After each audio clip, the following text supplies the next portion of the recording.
온 교회에 새 생명 탄생의 기쁨을 주신 주님을 찬양합니다. 2450여 명의 새로운 영혼이 새 생명을 얻게 되었습니다. 참으로 귀한 일입니다. 어느 집안에 아기가 새로 태어나면 어둡던 분위기가 밝아집니다. 그리고 온 집안에 생기가 불어넣어지죠. 아이가 눈을 뜨고 방긋방긋 웃는 모습에 온 집안 식구들이 같이 기뻐하고 즐거워합니다.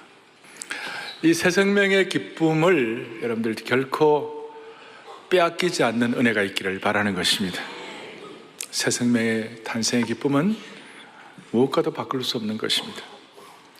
그런데 오늘 이 시대의 사람들은 마음에 좀 좋은 일이 있으면 같이 좋아하고, 기쁜 일이 있으면 밝고 기쁘게 축하도 하고 그렇게 해야 되는데, 많은 분들의 마음이 메마르고 또 비틀어지고 꼬여있는 경우가 많아요.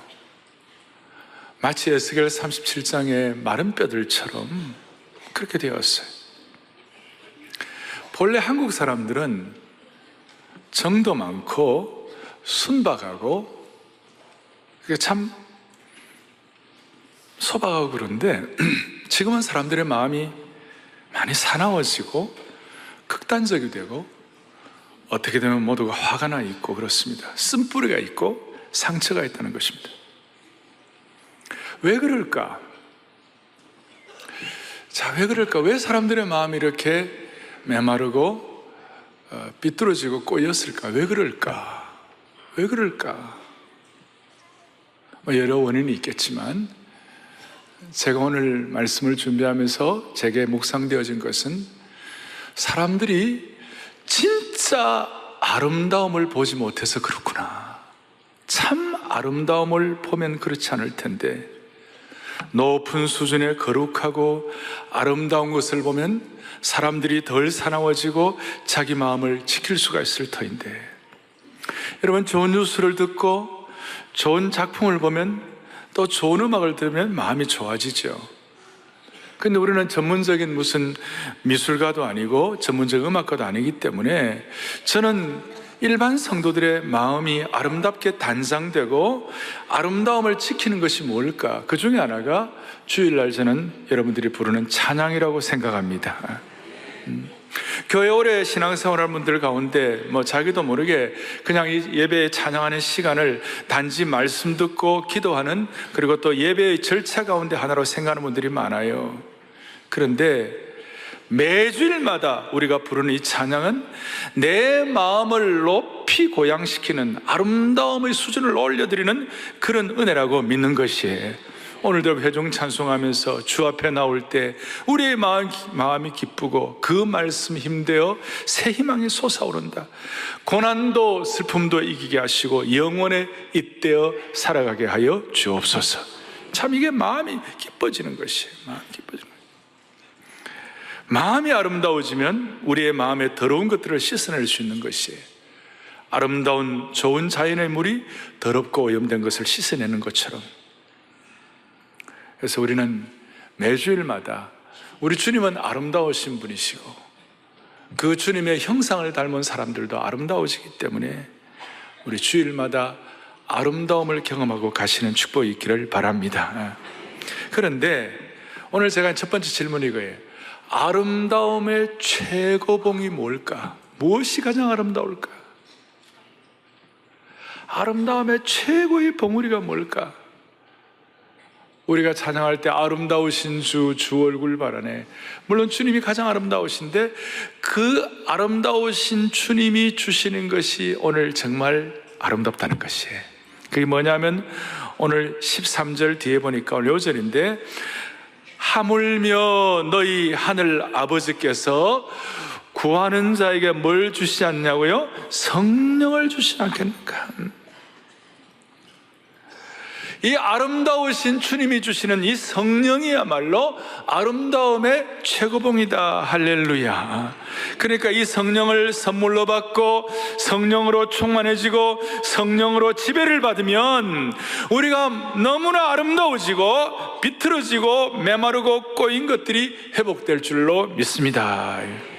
그래서 오늘 먼저 첫 번째 생각할 것은 가장 절실히 구해야 할 아름다운 성령 충만에 대해서 좀 정리를 하겠습니다. 오늘 본문을 보시면 제가 지난번에 기도의 정석을 가지고 누가복음 앞부분을 말씀을 드렸어요. 그리고 그 모든 것들을 종합해 가지고 9절부터 구하라, 찾으라, 두드리라, 막 긴박성, 간절함을 계속 더 점층법으로 얘기를 하고 있죠. 그리고 간절한 그 기도의 절실함과 절박성을 가지고 오늘 13절에 구하는 자에게 성령을 주시지 않겠는가, 이걸 깨달으라는 것이 무슨 말이냐. 오늘 우리가 이 메마르고 비틀어지고 고통하는 이 시대에 저와 여러분이 가장 절실히 구해야 할 것이 무엇인가? 그것이 성령이라는 것이, 그리고 그 성령님을 통하여 아름다움의 최고봉을 맛보라는 것이, 목회자의 입장에서 제가 지금 제일 절실히 구해야 할 것이 무엇일까? 우리가 수많은 현안들도 처리해야 되고 많은 것들을 해야 되겠지만, 저희 입장에서 제가 가장 절실히 요구하고 가장 큰 마음의 소원은 뭐냐? 하나님, 다른 어떤 것보다도 오목사와 우리 교회 중직자들에게 하나님 성령 충만을 허락하여 주시옵소서. 그리고 저희 입장에서는 성령 충만이 없이, 성령의 충만함이 없이 목회하는 것은 어떻게 보면 이거는 너무나 고통스럽고 안타까운 일이라는 것이.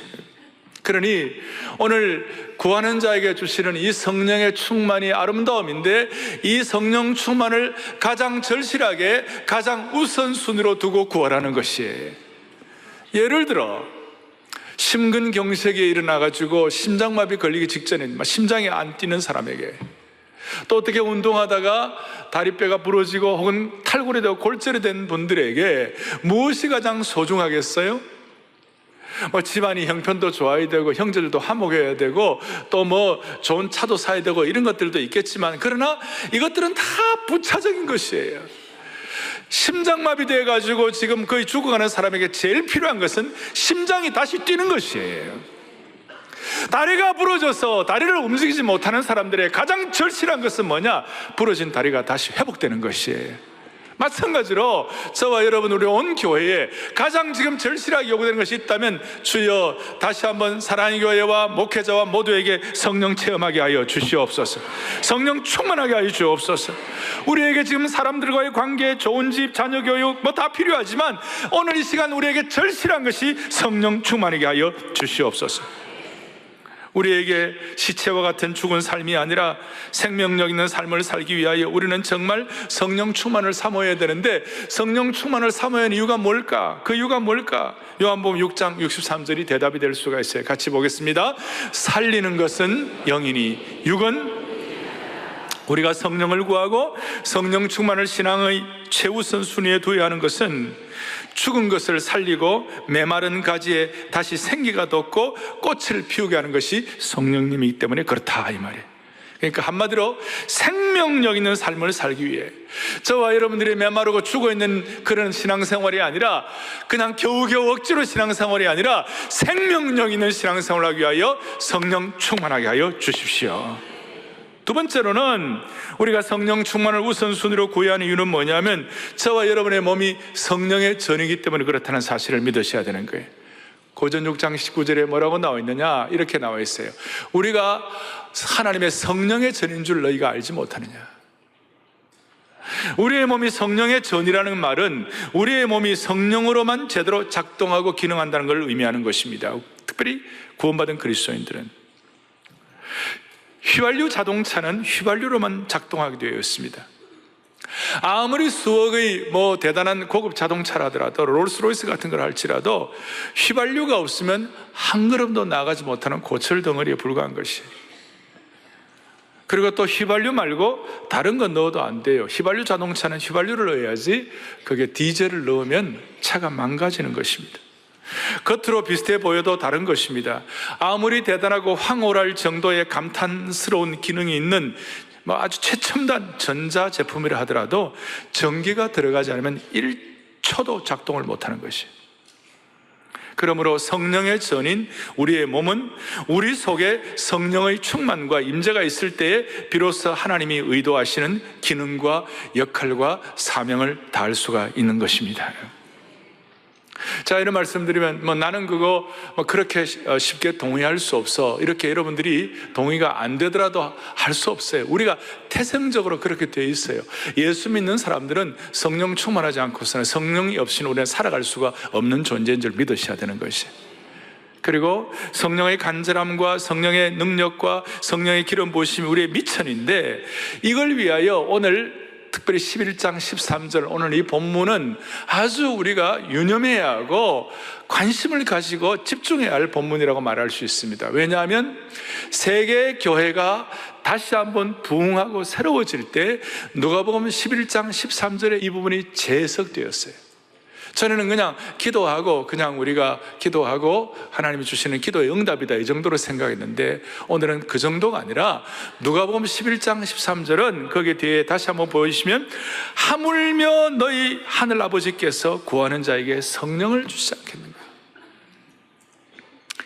대한민국은 일제의 그 일본 제국주의의 그 엄혹한 치하에서도 우리가 견뎌낼 수 있었던 비결은 1907년도에 평양 대부흥이라는 사건이었습니다. 평양 대부흥의 역사가 일어나기 전에 원산 선교사 기도회를 했는데, 그때 원산에 있는 한국에 파송돼 한국에 와 있는 선교사님들이 모여 집회를 하는데, 누가복음 11장 13절 뒤에 구하는 자에게 성령을 주시지 않겠는가, 이것이 깊이 있게 와닿고 재해석되어 가지고 1907년도에 평양 대부흥의 역사가 일어났던 기초가 되었다, 우리가 교회사적으로 알고 있습니다. 특별히 미국이 세계적인 선교사들을 파송하고 미국이 막 새로워지고 19세기 말 20세기 초 이럴 때 막 했을 때 그 원천이 뭐였냐면, 제레미야 램파이어라는 평신도 한 분이 정오의 기도의 시간을 통하여 하나님께 기도함으로 말미암아 그것이 도화선이 되어서 큰 부흥이 일어났어요. 제가 미국 신학교 처음 1학년 때 닥터 크리스천이라는 우리 교회사 교수님이 계셨어요.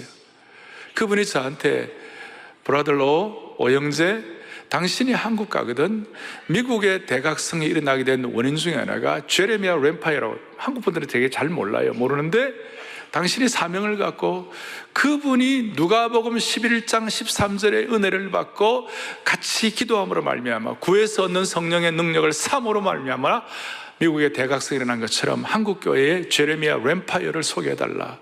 대신 발음은 잘하라. 뱀파이어가 아니고 램파이어다. 제레미야 램파이어다.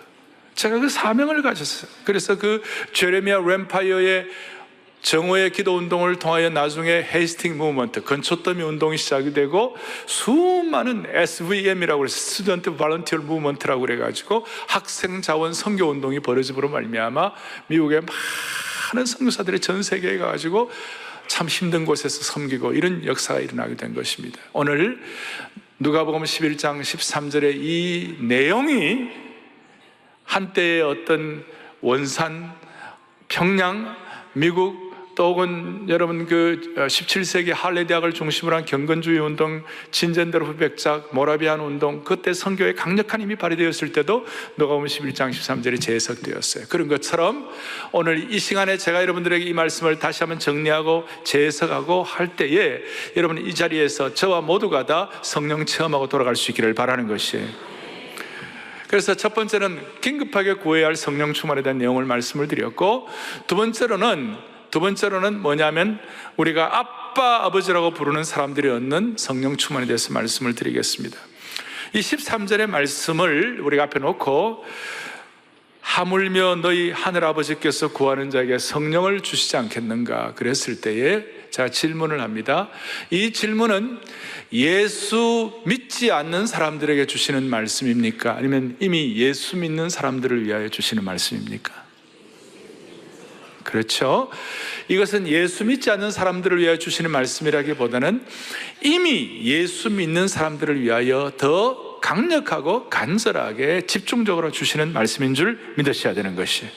그 이유가 뭐냐면, 오늘 본문에서, 전에 성경은 너희 천부께서 그랬는데 오늘 본문에서 개역 개정판은 너희 하늘 아버지께서 구하는 자에게 성령을 주시지 않겠는가. 그러니까 오늘 이 기도는 하나님을 하늘 아버지, 지난번에 말씀한 대로 아빠, 아버지라고 부르는 사람에게 주시는 성령 충만이라는 것이에요. 이것은 당시의 유대인들의 세계에서는 아주 충격적인 사건이었어요. 유대인들은 하나님을 함부로 이름도 못 부르고, 유대 그 지도자들, 성경학자들은 하나님에 대해서 그 음가가 너무 어려워가지고 함부로 쓰지도 못하는 그런 상황이었고, 또 유대인들은 하나님을 3인칭으로 그냥 높여 부르는 것이지 하나님을 아빠 아버지로 2인칭으로 아주 살갑게 부르는 이런 내용들은 그 당시 유대인들의 입장에서는 머리를 망치로 맞는 것 같은 그런 충격적인 사건이었어요. 그런데 우리가 그리스도의 보혈의 피로 하나님의 자녀가 되고 오늘 새 생명의 은혜를 받은 분들은 이제는 우리가 하나님을 그냥 멀리 있는 하나님, 3인칭 하나님이 아니라 하나님을 아빠 아버지라고 부르는 축복을 받은 줄로 확신합니다. 그리고 하나님을 아빠 아버지라고 부르는 사람들, 다시요, 예수 안 믿는 분들은 하나님을 아빠 아버지라고 못 불러요. 하나님을 아저씨라고도 못 불러요. 하나님을 할아버지라고도 못 불러요. 하나님을 아빠 아버지라고 부를 수가 없어요. 그런 우리 하나님을 아빠 아버지라고 부르는 사람들, 그리고 하나님을 구세주로 모신 사람들은 이미, 여러분 이제 신학적으로 이제 조금 제가 정리해 드릴 것인데, 이미 예수 믿고 구원받은 사람은 성령님을 통하여, 성령님의 선물을 통하여 믿음으로 성령께서 오셔서 예수 그리스도를 구세주와 주님으로 고백하게 하고, 예수님이 나의 주님이십니다라고 고백하는 그 순간 성령이 우리 속에 내주하고 계시는 것이에요. 그리고 성령이 우리 속에 내주하고 계시고 떠나지 않으시는 거예요. 그리고 한 번 인침받는 분들은 끝까지 가는 것이에요. 다 함께 우리 하나님의 말씀을 보겠는데, 에베소서 4장 30절을 다 같이 우리 또박또박 보겠습니다. 하나님의 성령을 근심하게 하지 말라. 그 안에서 너희가 구원의 날까지 인치심을 받았느니라. 아멘. 자, 우리가 구원의 날까지, 주님 다시 오는 그날까지 우리가 성령님을 통하여 인치심을 받은 줄로 믿습니다, 이거예요. 그래서 이런 은혜를 받아가지고 베드로 같은 경우는 정신이, 눈이 똑바로 뜨여져 가지고 너는 나를 누구로 하느냐고 물었을 때 주는 그리스도시요 살아계시는 하나님의 아들이심인 줄로 믿습니다. 이거는 성령님을 통하여 고백할 수 있는 내용이에요. 예수 믿고 성령님을 통하여 예수 믿고 구원받은 사람이 할 수 있는 내용이에요. 그래서 주님께서는 뭐라고 말씀하시는가? 요한복음 15장에 보면 나는 포도나무에 너희는 가지다, 너희는 내 안에 이제 붙어있다, 그리고 인치심을 받았다, 이런 내용을 갖는 거예요. 우리가 다 이렇게 받았는데 문제는 뭐냐? 다 예수님의 제자들이고 예수 믿고 구원받은 하나님의 백성들을 향하여 예수님께서 누가복음 24장에 보면 뭐라고 말씀이 나오는가 하면, 너희가 능력을 입히울 때까지 이 자리에서 기다리라 그랬어요. 누가복음 24장 49절을 같이 보겠습니다. 아버지께서 약속하신 것을 너희에게 보내리니 너희는 위로부터 능력으로 입혀질 때까지 이 성에 머물라 하시니라. 아멘. 아버지께서 약속하신 것이 뭐예요? 성령이에요. 성령을 내가 너희에게 보내리니 위로부터 능력이 입혀질 때까지 이 성에 머물라 그랬어요. 그러니까 잘 보십시오. 이미 이분들은 성령님을 통해 예수님을 구세주로 고백하는 사람들이에요. 예수 믿는 사람들이에요. 그런데 위로부터 능력으로 입혀지는 상황이 필요하다는 것이에요. 그래서 사도행전 2장에 보면, 사도행전 2장을 누가복음 24장 마지막 쓴 누가가 사도행전 2장을 썼는데, 사도행전 2장에 보면 오순절 성령 강림의 역사를 통하여 오직 성령이 너희에게 임하시면 그랬어요. 이걸 에피라고 그러는데 위로부터 임하시는 역사. 따라서 정리하면 우리가 예수 믿고 구원받을 때 성령님을 통하여 예수 그리스도를 구세주라고 고백하지만, 우리의 매일의 삶의 현장 가운데, 우리의 신앙생활의 여러 가지 과정 가운데 내 힘으로 감당할 수 없는 많은 일들이 선적에 있사오니 이 일들을 위해서 위로부터 임하시는 성령의 충만과 능력을 부어 주시옵소서. 이것이 우리에게 필요하다. 이미 우리 속에 성령이 내주하고 계시지만, 이미 소유하고 계시지만 위로부터 성령의 은사와 능력을 부어 주시옵소서. 이제 오늘 이것을 우리가 좀 마음의 염두에 두어야 하겠습니다. 제가 오늘 이 예수 믿을 때 얻는 성령과 구에서 얻는 성령에 대해서 좀 조심스럽게 제가 접근하고 있습니다. 이 구에서 얻는 성령이라는 말에 여러분들 구한다는 용어 때문에 성령님을 잘못 이해하는 경향이 있어요. 이것은 마치 성령 충만이 우리가 열심히 구하고 매달리면 무조건 받는 것처럼 그렇게 이해될 수가 있어요. 물론 간절히 구하는 과부의 기도처럼 매어 달려야 할 때가 있어요. 그러나 성령 충만의 경우는 구하고 매달리는 것 이상의 어떤 의미가 있어요.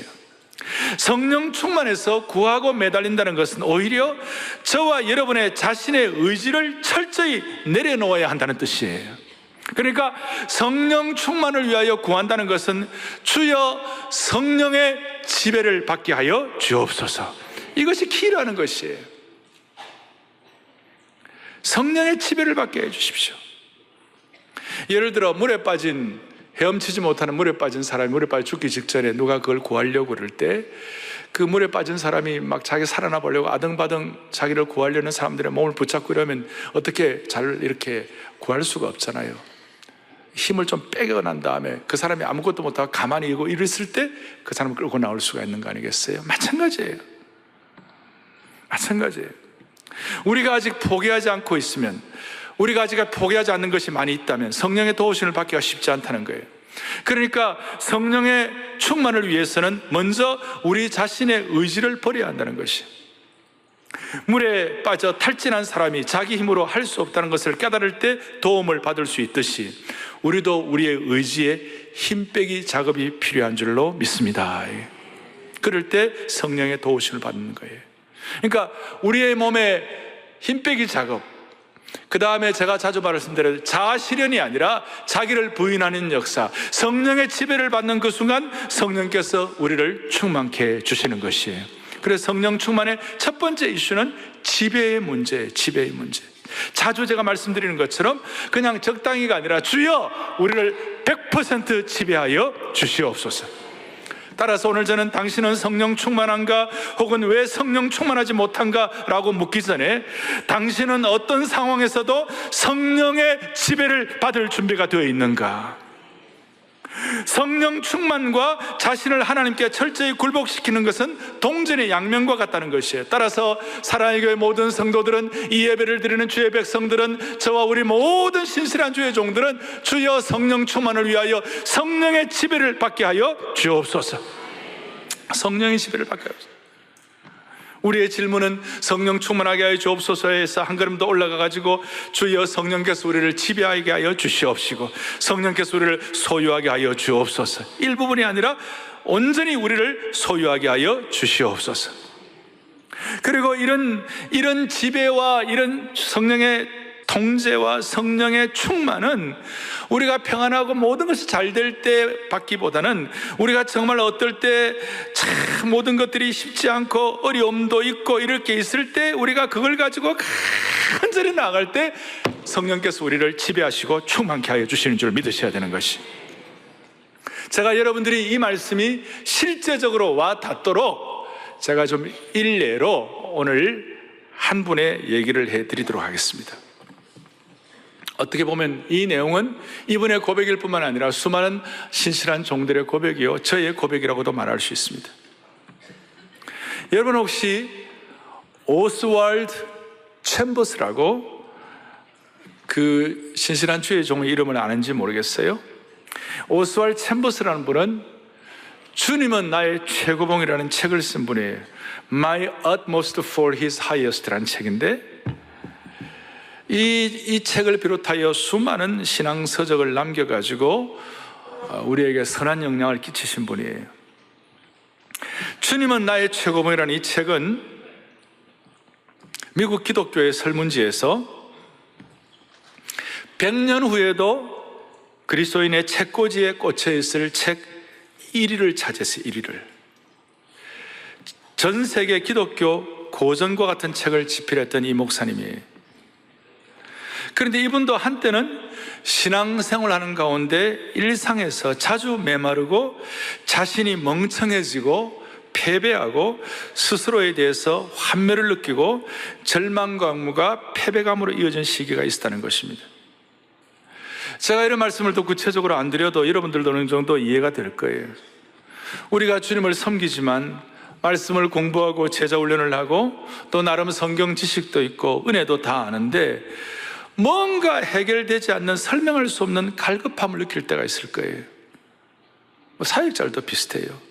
겉으로는 다 괜찮은 것 같은데 뭔가 보이지 않는 갈급함이 있는 것이에요.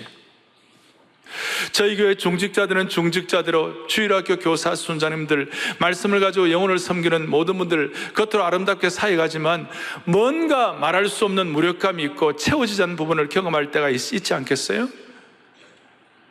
이런 분들에게는 오늘 오스왈 챔버스가 경험한 내용이 남의 얘기가 아닌 우리 얘기가 될 것이에요.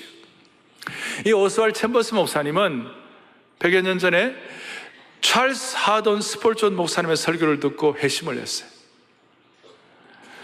그리고 나중에 부르심을 받아 더누운 대학에서 신학을 공부하고 그 대학에서 교수 사역을 했어요.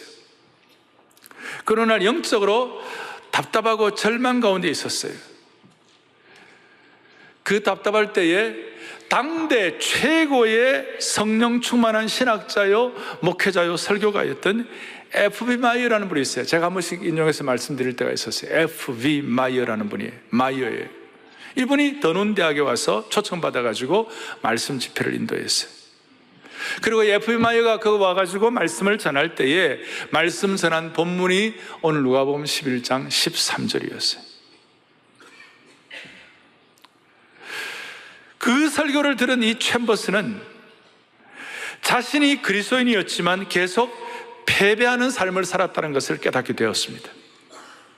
그리고 그때 자신의 패배하는 삶의 상태를 이렇게 기록을 했습니다. 만약 기독교가 내가 지금 패배하는 모습, 이것이 전부라면 내가 믿는 기독교는 사기다. 다시요. 만약 기독교가 내가 패배하는 모습, 이것이 전부라면 내가 믿는 기독교는 사기다. 그리고 마이어 박사가 누가복음 11장 13절, 너희가 악할지라도 좋은 것을 자식에게 줄 줄 알거든. 하물며 하늘 아버지께서 너희 구하는 자에게 성령을 주시지 않겠는가. 이 말씀을 강력하게 선포할 때 오스왈 챔버스가 그 순간 자신의 마음을 꽉 잡는 어떤 힘을 느꼈다는 것이에요. 오늘 이 순간 저와 여러분들도 이 말씀을 통하여 여러분들을 꽉 잡는 뭔가를 느끼기를 바라는 것이에요. 마이어가 너희 하늘아버지께서 구하는 자에게 성령을 주지 않겠는가 이렇게 말씀을 선포할 때 오스왈 챔버스의 마음속에 짧지만 강렬한 순간이 있었고 영적 긴장이 있었고 마침내 이렇게 반응했습니다. 주님, 맞습니다. 저는 지금 성령님을 무엇보다도 가장 간절히 구합니다. 동시에 제가 믿음으로 성령 충만의 능력을 받습니다. 이랬습니다. 주님, 맞습니다. 저는 이 시간 누구보다도 간절히 성령 충만을 간구합니다. 그리고 제가 믿음으로 성령의 능력을 받기를 원합니다. 그 순간 구하여 얻는 성령 충만의 역사, 오직 성령이 내게 임하시면 권능을 받는 역사, 그 말씀이 갑자기 떠오르면서 구해서 얻는 성령 충만의 능력을 받기만 하면 되겠구나, 이 깨달음을 가지고 섬광처럼 성령의 권능을 자신에게 주어졌음을 직감적으로 느끼게 된 것입니다. 마음을 꽉 잡는 힘을 느꼈다고 고백한 것입니다. 그로부터 5년이 지난 후에 그날 자신에게 무슨 일이 벌어졌는지 이렇게 고백했습니다. 누가복음 11장 13절, 이전에 내 삶은 예수 믿어도 지옥 같았다면 그 이유는 천국 같은 삶이 변화되었다. 특히 내 가슴의 아픔과 말라 비틀어진 것들이 지금은 넘치는 하나님의 사랑으로 채워졌다. 오늘 이런 오스왈 챔버스의 변화와 경험들이 우리에게 재현되었으면 좋겠습니다. 오스왈 챔버스는 성령 충만을 체험하기 전에도 성령이 그 안에 계셨어요. 그런데 너무나 핍절하고 너무나 안타깝고 너무나 패배하는 삶이 고통스러워가지고 그의 인생의 주도권을 성령께 내어드리고 11장 13절을 그대로 받아들일 때에 이와 같은 충만과 능력의 역사가 일어나게 된 것입니다. 그 이후로 오스왈 챔버스는 변죽 굴리는 신앙의 가장자리에서 성령 충만이 넘치는 중심 자리로 걸어 들어갔습니다. 얕은 물가에서 헤매지 아니하고 은혜의 폭포수로 들어가게 된 것입니다. 저 자신도 성령 충만에 대해서 신학적으로 설명하고 이해하는 수준에서 제가 누가복음 11장 13절의 말씀을 깨닫고 R.A. 토레이 원장님 강원도 예수원에 그걸 깨닫고 제가 떼굴떼굴 굴렀어요. 성령 충만의 현장을 경험하게 해달라고. 그 시간 이후로 많은 것들이 깨어졌고 한계를 깨뜨려 가는 곳마다 하나님의 놀라운 은혜를 체험할 수 있는 역사가 일어나게 되었습니다. 사랑하는 교우들이여, 어떤 의미에서 핍절함과 궁핍함과 절실함은 성령 충만을 여는 키가 될 수 있는 것을 믿으시기 바랍니다. 그래서 오스왈드 챔버스는 인간이 궁핍의 문을 통해 하나님 나라에 들어간다는 사실을 깨닫는다면 그것은 하나님으로부터 받는 최고의 축복이 될 것이다 그랬어요. 때로는 우리의 호주머니가 텅 비어 있고 손에 아무것도 쥘 수 없는 궁핍한 상태가 있는데 이것이 예수님께로 가는 지름길이 될 수가 있습니다. 너희 목마른 자는 나오라. 누구든지 목마르거든 내게로 와서 성령의 생수를 마시라. 오늘 이 목마른 자의 대열에 우리가 참여할 수 있기를 원합니다. 제가 이제 오늘 중요한 삶의 실제 적용을 하겠습니다.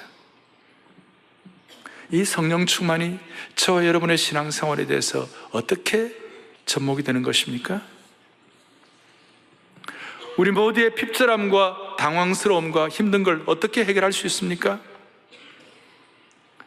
많은 분들이 예수님을 믿어도 이런 생각을 합니다. 다른 거는 다 해결돼도 이걸 해결 안 될 거야. 평생에 해결되지 않는 난제가 있어요. 예수를 믿고 은혜를 받아도 저거는 되겠지만 이 난제는 해결 안 될 거야. 저 사람과의 관계는 회복 불능일 거야. 우리 가족들 가운데 누구는 희망이 없어. 그리고 이 병은 불치니까 더 낫지 않을 거야. 경제적인 고통을 당하는 분들 가운데서도 혹은 반복적인 죄와 고질적인 죄로 고통당하면서 이 악습은 해결할 수 없을 거야. 그러니까 예수님 믿으면서도 이거는 안 된다라고 제안하는 부분들에 관해서, 그건 개인도 그렇고 공동체도 마찬가지예요. 이거는 해결 안 될 거야, 이거는 아무래도 안 돼 하는 그 부분이 성령 충만을 통하여 해결될 수 있다고 믿으셔야 되는 것이에요. 그것이 오늘 여러분들을 꽉 잡는 하나님의 은혜의 사로잡힘이 되기를 바라는 것입니다. 저는 오늘 주님 앞에 간구합니다. 오늘 이 예배만 들어도 수많은 성도들이 예배를 드립니다. 아마 방송과 본당에서 드리는 분들 하면 적어도 10,000명 이상이 이 동시에 예배를 드릴 것입니다. 우리 가운데 많은 분들이 우리 스스로 제안하는 분들이 많이 있어요. 저에게도 그런 속성이 있을 수 있어요. 아무리 해도, 아무리 은혜를 받아도 이 문제는 해결 안 될 거야. 여러분 그렇지 않아요? 오늘 성령 충만을 제한하지 말도록 하십시다. 우리가 성령의 지배를 사모하도록 하십시다. 주여, 오늘 그래서 내 평생 이 문제는 절대로 해결되지 않을 거야 하는 그 부분이 주님의 성령 체험을 통하여 해결되기를 바라는 것이에요. 오늘 이것이 확고하게 주님 앞에서 주님의 응답으로 받아 누렸으면 좋겠어요. 어떤 분들은 자식만 생각하면 통곡이 나오는 분들이 있어요. 저 자식은 어떻게 하나?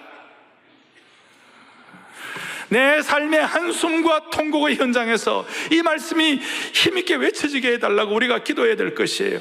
직장만 생각하면 한숨 나오는 분이 있을 거예요. 사업체만 생각하면 기가 막힌 분들이 있을 거예요. 나라만 생각하면 답답하기 짝이 없는 분들이 있을 거예요. 이 시간 우리가 순수하고 소박하고 간절하게 주여 우리의 마음을 꽉 사로잡아 주셔서 성령 충만을 통하여 이 많은 난제들이 해결되게 하여 주시기를 원합니다. 간절하게 소망하시, 간절하게. 그럴 때 우리에게는 소망이 있는 줄로 믿으셔야 되는 것이. 여러분, 우리가 아무리 어렵다 하더라도 골리앗 앞에 선 다윗처럼 어렵겠어요? 아무리 이 시대가 어렵다 하더라도 그 블레셋 앞에서 날마다 바들바들 떨던 이스라엘만큼 어렵겠어요? 근데 이스라엘을 살리고 죽는 것은 딱 하나 차이였어요. 사무엘상 16장 13절에 이런 내용이 나와 있어요. 다윗에게 같이 보죠. 사무엘이 기름 뿔병을 가져다가 그의 형제 중에서 그에게 부었더니 이날 이후로 다윗이 여호와의 영에게 크게 감동되니라. 아멘. 다윗이 여호와의 영에게 크게 감동되었다 그랬어요. 성령의 감동이 되었다고 그랬어요. 우리 지금 4차 산업혁명 시대 앞으로 어떻게 될까? 어른들 어떻게 될까? 궁금하신데요. AI 시대라고 그래. 영적으로 AI는 뭐냐? Anointed Inspiration. 성령의 기름 부으심.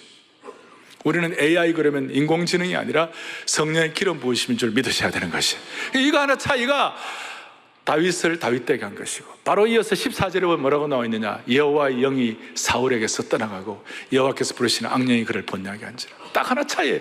성령의 역사로, 성령의 체험, 성령의 충만으로 채워졌느냐 아니냐, 그거 차이가 되는 것이에요.